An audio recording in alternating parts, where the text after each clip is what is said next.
Apabila Yusuf, seorang berketurunan Ibrahim, ialah seorang yang mempunyai tanggungjawab besar atas negeri Mesir, baginda meminta bapanya Yaakub dan seluruh keluarganya untuk tinggal bersamanya.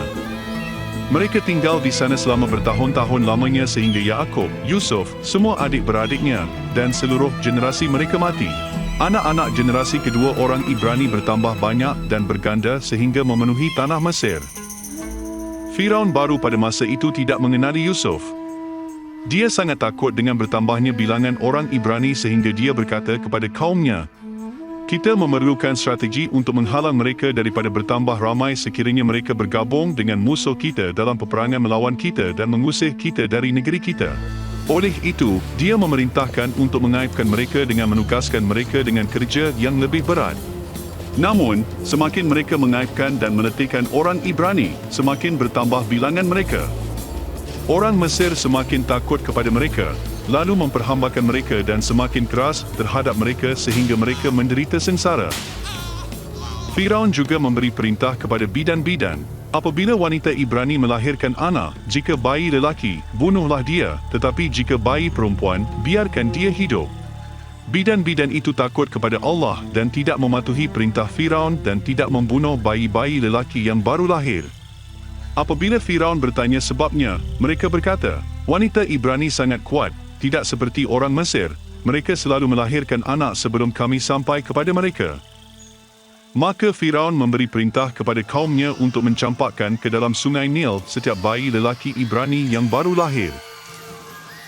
Ada seorang wanita Ibrani yang tidak dapat membuang anaknya ke dalam sungai Nil, jadi dia menyembunyikannya selama 3 bulan.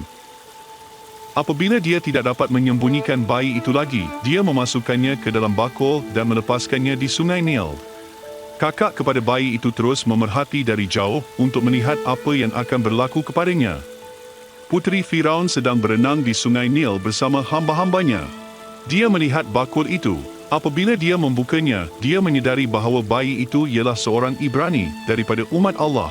Kakak bayi itu berlari kepada puteri Firaun dan berkata, "Mahukah engkau aku dapatkan seorang wanita untuk menyusukan anak itu?" Dia berkata, "Baiklah." Maka gadis itu memanggil ibunya. Anak perempuan Firaun berkata kepadanya, "Ambillah anak ini dan susukanlah dia, dan aku akan membayarmu untuk ini." Dan terjadilah hal itu. Apabila anak itu sudah besar, dia membawanya kembali kepada anak perempuan Firaun yang mengambilnya sebagai anak angkat dan menamainya Musa.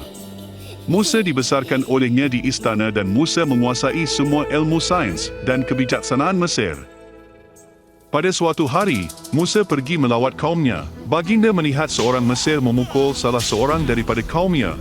Maka Musa memukul orang Mesir itu, membunuhnya dan menguburkannya di dalam pasir. Keesokan harinya, baginda mendapati 2 orang Ibrani sedang bertengkar. Jadi baginda berkata kepada salah seorang daripada mereka, "Mengapakah engkau bertengkar dengan saudaramu?" Maka dia menjawab, "Siapakah yang mengangkat engkau menjadi hakim atas kami? Adakah engkau mahu membunuh kami seperti engkau membunuh orang Mesir itu semalam?" Musa kemudiannya takut kerana baginda menyedari bahawa berita tentang perbuatan jenayahnya tersebar. Apabila Firaun mendapat tahu tentang perihal itu, dia cuba membunuh Musa, tetapi Musa melarikan diri ke padang gurun ke kota yang jauh. Di sana, baginda bertemu dengan seorang lelaki dari Midian, mengahwini anak perempuannya, dan bekerja untuknya sebagai seorang gembala.